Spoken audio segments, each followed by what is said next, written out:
Évidemment, le clou, si je puis dire, de la visite, en tout cas la chose sans doute la plus extraordinaire, c'est la salle chinoise.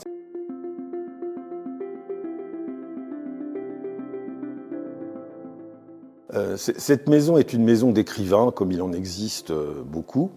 Sa particularité, évidemment, ce sont ses décors exotiques ou historiques. Cette restauration a porté sur la maison telle qu'elle était visible en 2012, avant la fermeture, mais il y a eu des choses nouvelles qui vont être présentées, qui ne l'étaient pas auparavant. C'est-à-dire que la mosquée où nous sommes, c'était bien évidemment déjà une des pièces importantes à voir, de même que le salon turc et la chambre arabe qui sont mitoyennes.